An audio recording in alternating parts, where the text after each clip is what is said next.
Hi everyone, welcome to my channel. I have just completed Badlands 2024 in Granada, southern Spain. So in this video I will make a route review of the Badlands Ultra Cycling Gravel Challenge. This video will review the full route of Badlands 2024. Now, while every year the organizers change the route, the largest part of it is the same. The purpose of this video is to help you if it is the first time you are doing Badlands and if it is the first time you are doing an ultra particularly.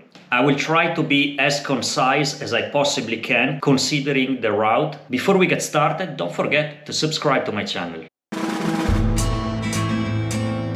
Now the first part of the route will be the initial section leaving Granada, a series of relatively steep climb, but the real problem is going to be that the road is quite narrow. The first 20 kilometers right from the start is a climb that climbs up to a total elevation of 800 meters. After around 14 kilometers, the event enters the Sierra de Huétor, which is a mountain area, relatively remote, but not as remote as other parts of the full Badlands route. Keep in mind that there is no water until you reach a town called La Peza.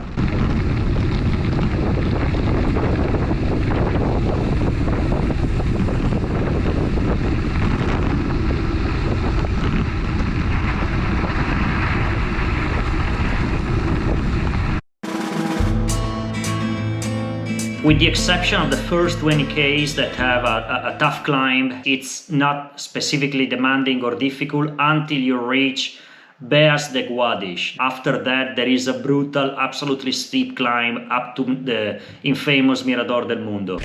So, I'm shamelessly walking this part because it's too steep. Too steep, 25% or more. From the Mirador del Fin del Mundo and until the town of Puruyena, there are a lot of very technical sections. I'm talking about short ramps and some descent areas with a ditch in the middle. The path is broken in 2 or even in 3 parts and is very narrow with thorny bushes on the side. And the descent part had parts with turns and sand, making it very difficult to control the bike if you are going fast. Now, in many of these towns, there are a lot of lavaderos where you will find not only fresh drinkable water, but you will also find a wide fountain with cool water. Take advantage of it and don't let the fatigue mount from the first day already. Gorafe is a major stop of strategic importance where resupplying and resting before starting the Gorafe loop. So keep in mind that your experience in terms of being able to resupplying in Gorafe will change greatly depending on whether you are at the head of the peloton or in the middle or back. So assuming you are a normal rider like myself, the only restaurant very easy to find right on the route you will see, because there are a lot of Badlands bicycles parked in front. The restaurant will be run out of many things. We didn't find any bottled water. We didn't find any bocadillos available. The selection of platos combinados, kind of combos dish with say meat and veggies being fries, of course.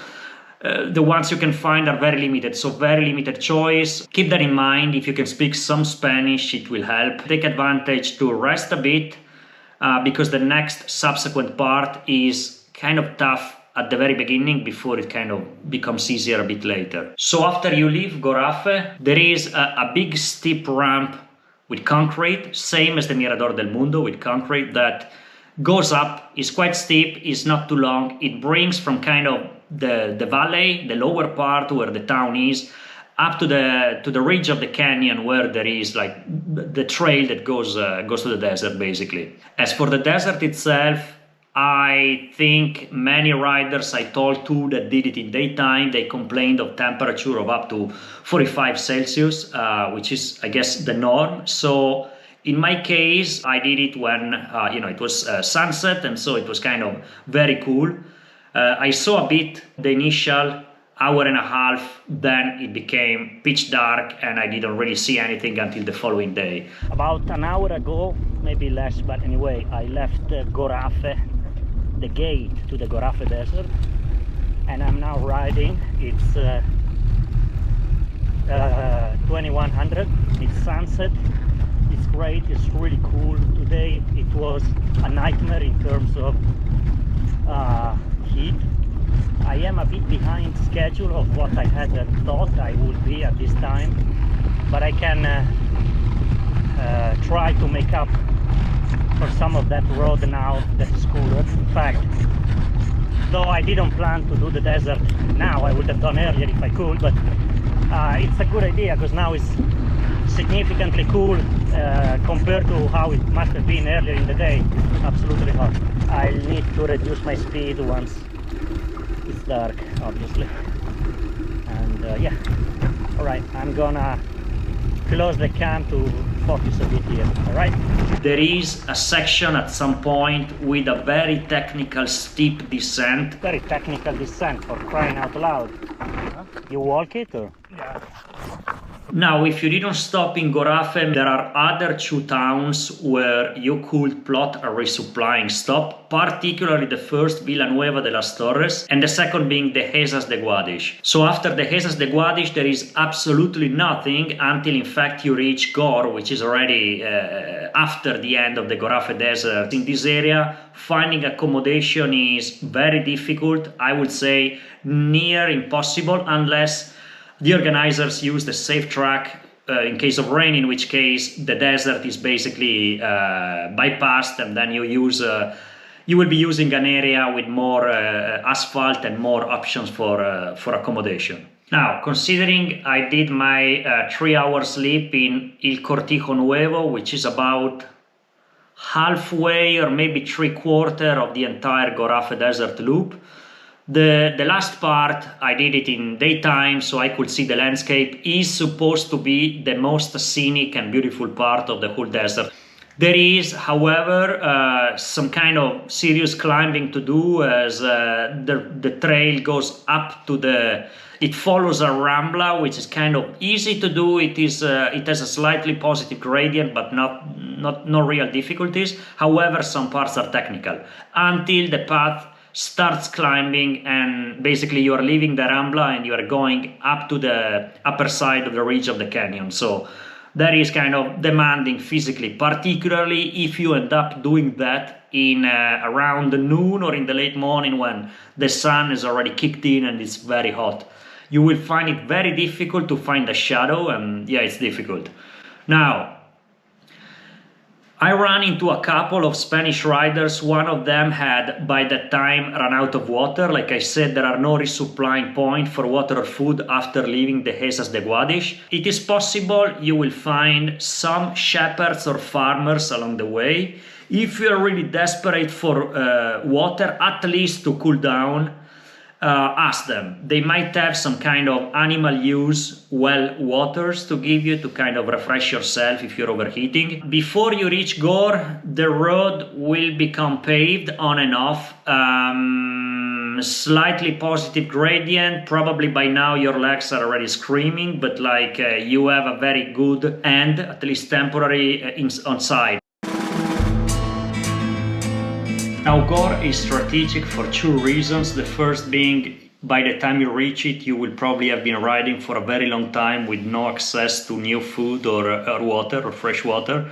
This is the first reason. The second being, after Gor, you have this 104 kilometers long section with no water, no food, nothing. Take advantage of your stop in Gor to resupply, cool down, rest and recover a bit before moving on. In my case, I reached Gor at 3 p.m. I decided to start the long part in the cooler hours of the day. So basically I did the subsequent Sierra de Baza part during nighttime, when it was significantly cooler and when dehydration was not a risk. I had with me 4 liters of water and including a Fanta also. That was more than enough. I reached Velefike with water to spare.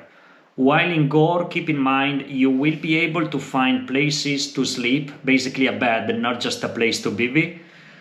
Looks like the mayor will make available certain areas like the bullfighting ring, the Plaza de Toros, for riders to kind of BV on a very soft surface with there will be bathrooms nearby you can use. The main restaurant in town, which is right in front of the major beautiful lavadero of Gor, they had rooms to rent for a very low price. I think it was 10 euros only.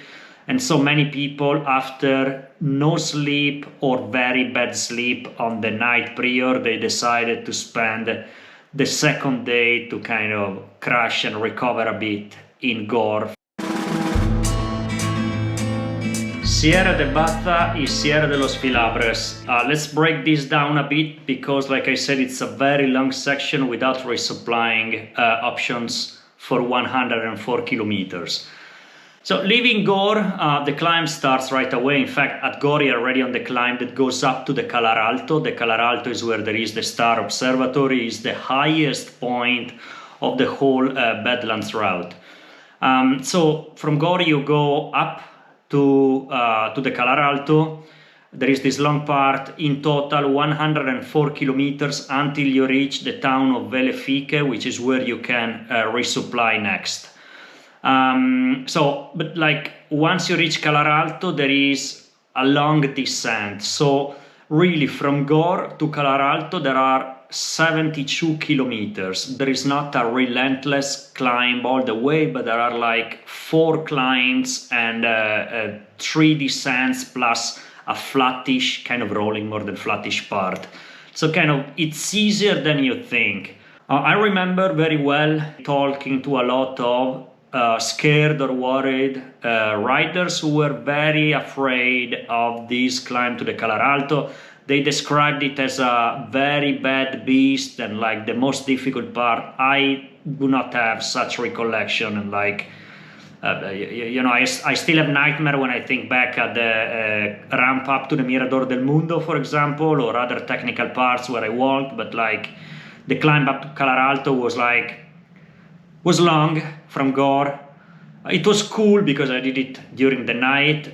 It wore me down in the end because I was very tired, but it's far from being the most difficult climb in the Badlands route. So at least this is my opinion. It is kind of wearing you down, all these kind of 72 kilometers, because at some point the landscape changes. And like I did that during the night, so I didn't really see the entirety of the landscape around me. I was just following the light in front of my wheel, but like it was hard to distinguish what I saw of the trail side, on the edges of the flashlight and like the trail itself. So it's kind of, I had done some kind of readings before, and this is an area where the landscape becomes more similar to Mount Ventoux in France, for example. You always have something to look forward to because it's not an endless climb with the same landscape. There are a lot of changes in the type of surface and kind of the level of gradient, some uphill, some downhill,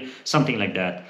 And you're slowly peaking altitude, so it's kind of getting cooler. Certainly it was in nighttime, in daytime not so much.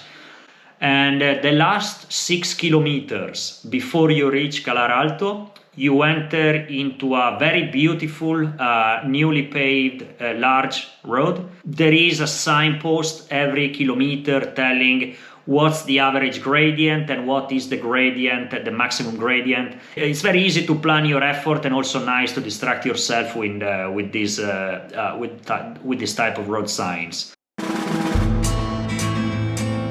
There are a lot of kind of human constructions. There is kind of this observatory made up of many different buildings. I reached Calar Alto around 4 a.m. I had absolutely no intention to do the subsequent 30 kilometers to Vellefique. It would be freezing cold and I was very sleepy. I didn't want to really take the risk, so I decided to camp out at the Calar Alto. So I found a kind of a tank, a concrete tank, shallow but like with kind of walls. And I decided to put my BV down there to kind of be protected from any wind.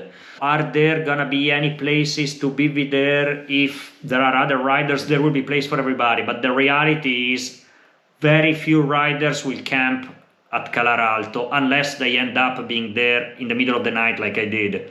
Because many people will try to reach Vellefique While I was walking around, a couple of guys from the observatory, they came out because like they saw activity on the security camera.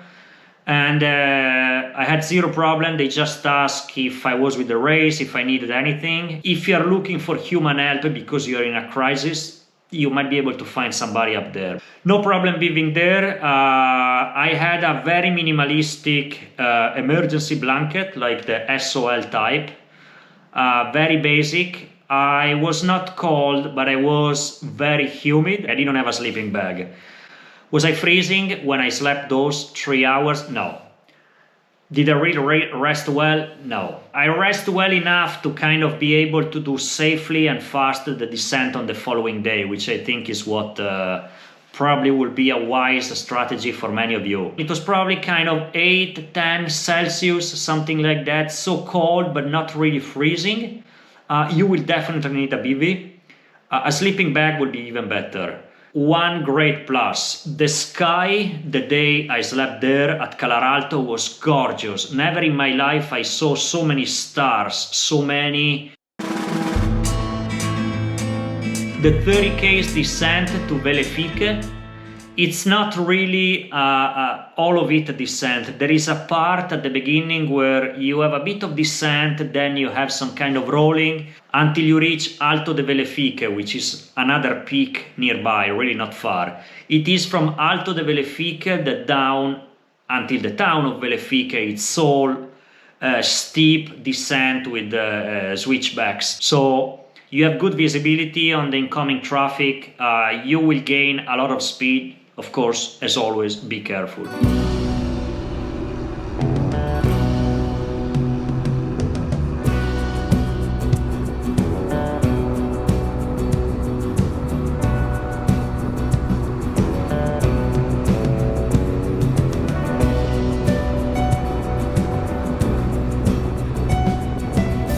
Once you reach Vellefique, the first resupplying point after 104 kilometers, you'll be able to have water and access to fresh food.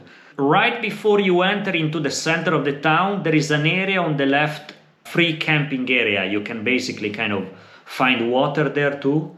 Now, once you reach Vellefique, you are basically in the situation where you are trying to reach the Mediterranean coast and the new kind of ecosystem, the Cabo de Gata Natural Park. This area is easy, significantly easier than for me it was the Granada Geopark or the Gorafe Desert, for example. It's overall a part that is, descending towards the coast. So you're going from eventually the 2,100 plus meters altitude of the Calar Alto down to zero, the sea level, basically. Once you reach Uleyla del Campo, you'll be able to find food, water, mini market. However, be reminded of Spanish Hora de la Siesta. From Uleyla del Campo, you have the next town, Lucainena de las Torres, at about 20 kilometers, and these 20 Ks are relatively fast. There is like good compact gravel, some ups and downs, but overall is a fast section.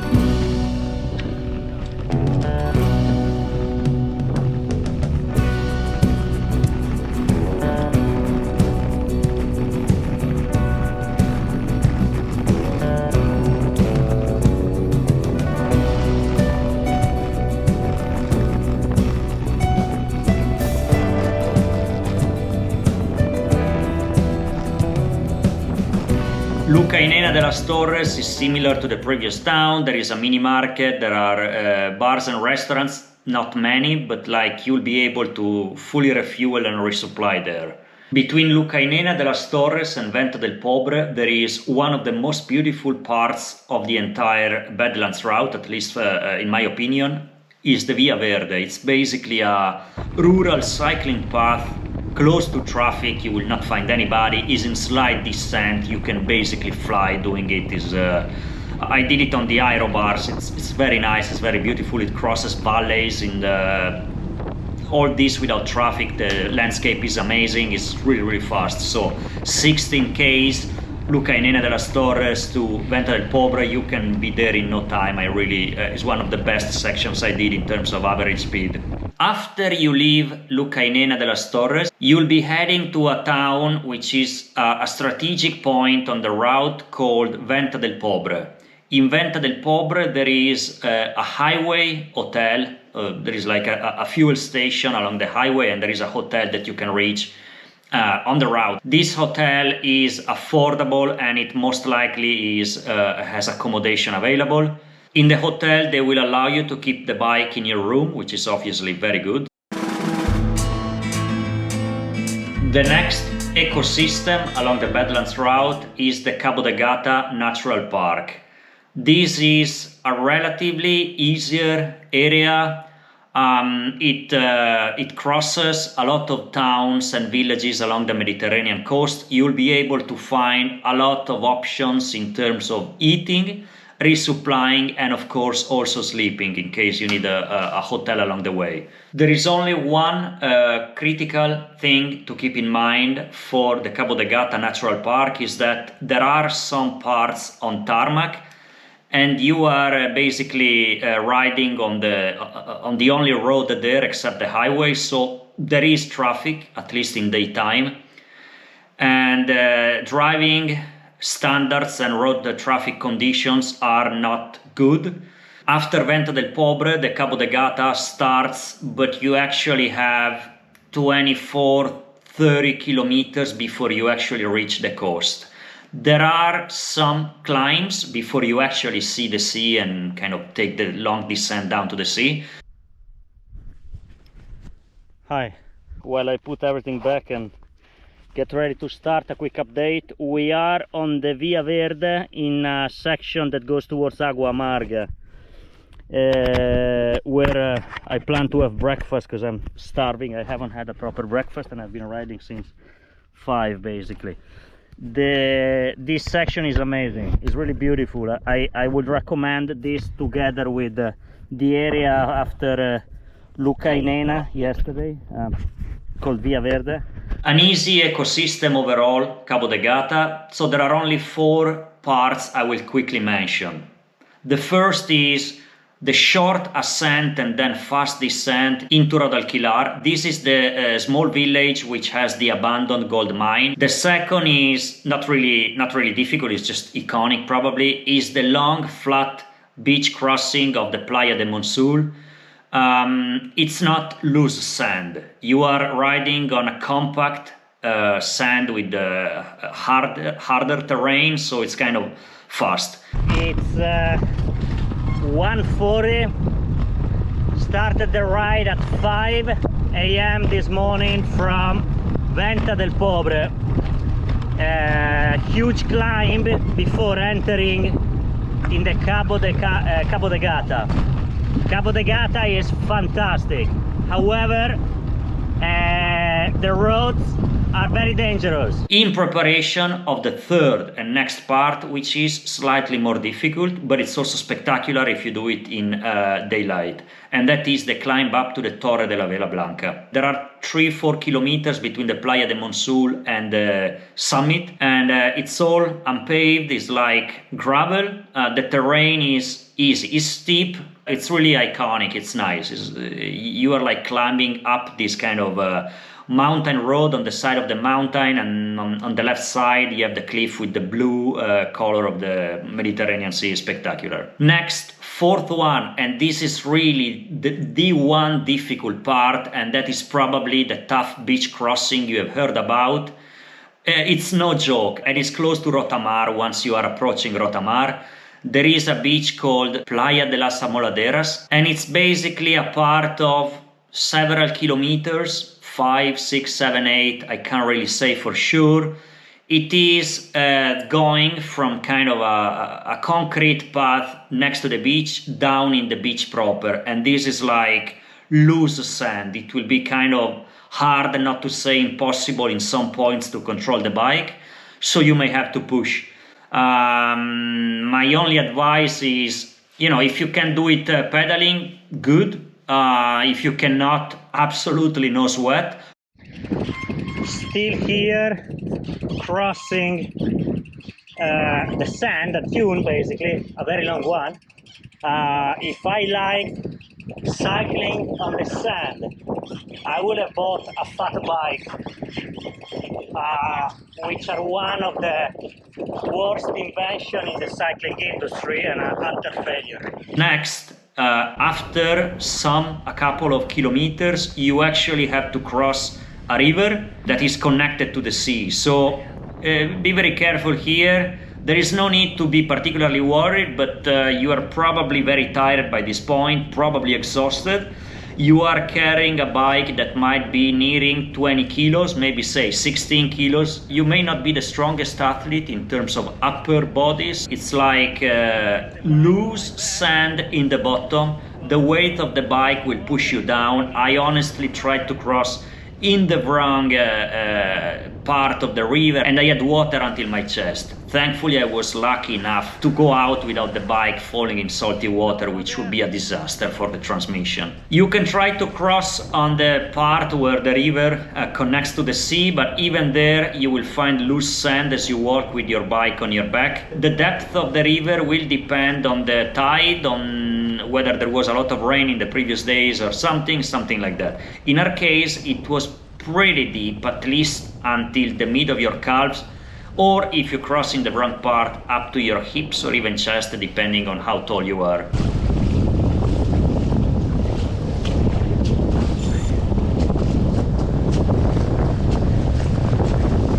The bike's heavy. Come on, I can make every step.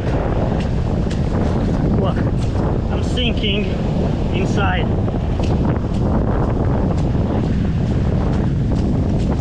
After you reach Retamar, you can plot a stop here. There is a small market. By this point, you are ready to do the last stretch up to Níjar, which is already in the next ecosystem. The Sierra Alhamilla is not long at all. It's in total just 40 kilometers. It's composed of two parts. The first one, the easy one, from sea level, from Retamar up to Níjar. After that you have what I think it is the toughest climb of all the climbs in Badlands. You have 20 km of non-stop climbing going from 330 meters altitude up to 1330. So you're basically climbing over 1000 meters elevation with no resupplying point included once you reach the top, the Collado con la TV. There is a descent up to the Tabernas Desert, and the next resupplying point you find is the town of Tabernas. So there is a little bit of desert to do before you reach Tabernas. So do stop in Níjar. Níjar is already on the uphill part. So if you stop and take a rest, as I did, once you start the following day, you will be again in a situation where you are gonna start with no time to warm up your legs before the climb. In Níjar, everything you need, motel, mini market, restaurants, bars are along the route. From there, it's a tough 20 km up to the Collado con la TV. There is only one village, Huétor. You are, though, at the point, Huétor, where the paved part stops and the off-road trail part starts. Is it tougher than the climb up to the Calar Alto? For sure. Taberna has everything. It has motels for whoever needs them. There are restaurants and mini market. Taberna is like a bit the Gorafe town for the Tabernas Desert. So it's like the gate to the desert. After there are two Ramblas, Rambla del Bujo and Rambla de Tabernas, that are like, I think in total 15 kilometers. They are easy, they are either flat or in some parts a slight descent. You can go pretty fast. It's one of the parts where I was riding faster on average.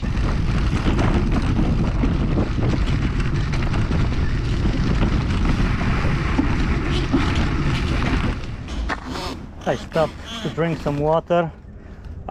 It's really fast, at least this Rambla, and yeah, some sand, but nothing, no problem at all, really fast. After that you cross a town, Santa Fe de Mondujar. There is nothing, no reason to stop here. Then you have more Ramblas. The Rambla de Hergal. It's around 9 kilometers. It is uphill, but don't worry, because by this point the surface is still relatively compact, so even if it is uphill, the gradient is not much. After that, you have a small town called Las Alcubillas. Now, this was marked by the event organizer as a point of interest without resupplying points. However, we found that there was a tanker truck with drinkable water that was made available to the riders. After Las Alcubillas, you have this 5K Rambla, Rambla del Campillo. I remember that as one of the most difficult parts. You have loose sand that makes it very hard to control the bike as you are riding through this beautiful Rambla. And you have also some climbs. You also have this single track descent, a little bit technical, but overall it can be fast. Albolodui is the next town. It's the first place where you can really resupply after Tabernas. So we just finished I guess like 4/5 of the Ramblas of the Tabernas Desert. We are now approaching Albolodui. Yeah, on that side. And the last Rambla, Rambla del Campillo, very technical in my view because of the really deep sand and slight downhill.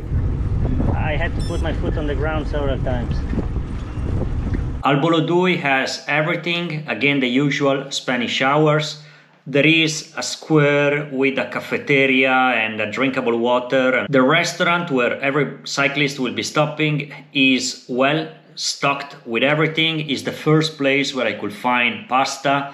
They will have drinks. After leaving Albolodui, the next two Ramblas, Rambla de los Yesos and Rambla de Ragol, 6 kilometers in total with the two of them together. They are not exactly the easier. After you finish the Rambla de Ragol, with again situations of loose sands and having to struggle to control the bike, you are finally at the end of the desert of Tabernas and you will be entering finally the last ecosystem of the Badlands route, the Alpujarra. So the last part, 130 kilometers in length and over 3,750 meters in accumulated elevation. The part is not necessarily difficult in itself, but in the context of what has come before and how tired you are at this point, it's really the most difficult part from this point of view. Extinción and Fondón. Between these two towns there are around 23 kilometers of mostly off-road, very steep parts which might be very difficult if you have been riding non-stop since Níjar as I did. Once you reach Fondón, all the subsequent parts until you reach Darikal are relatively easy. There is one special difficulty that you need to be aware of, and that is the long climb from Darikal to Murtas. This is a 15k, 16k in length part. Once you complete the descent of Darikal, you are on a riverbed and that's where the climb up to Murtas starts. It is definitely easier than the climb to the Collado Colativi, but you need to be aware of your general level of tiredness, fatigue, and your spare muscle energy left in your legs by that point. The difficulty is probably changing greatly depending on whether you do it at night time, as I did, or in daytime. You need to be aware of the fact that there are areas with very limited, if any, GPS and cell phone connectivity. There is no signal, and there are switchbacks that are very close to one another, and so it's difficult to understand exactly where the route is in a context with a lot of junctions. By the time you reach Murtas, and you'll probably take a good rest there, you have 65 kilometers in length left until you reach Capileira and around 2,000 of elevation to still climb. The good news is that from Murtas it's mostly asphalt. You'll be riding on concrete. However, there are some, fortunately, short, steep climbs, particularly the short climb up to Castaras and of course the climb up to Trevelez. Trevelez is really the last stop before Capileira. Unless you're pressed for time, it's a good idea to stop, cool down a bit. There is still a significant climb to do. Trevelez has everything that you need to resupply if you need to resupply at that point. There are 22 kilometers between Trevelez and Capileira. Before you reach Capileira, there is this inglorious risky pass. It's nothing to worry about. If you've done it until here, you will have no problem climbing the cliff down and the ridge back up to exit the risky pass. It's probably gonna take you less than 10 minutes if you're fresh enough. From the risky pass is non-stop fast riding all the way to Capileira. There's not much to add. After the risky pass, you will probably be riding in glory until you reach the end and you get your medal. So that's it for Badlands route review. Don't forget to subscribe to my channel for more of these videos. Thanks for watching and see you on the trail.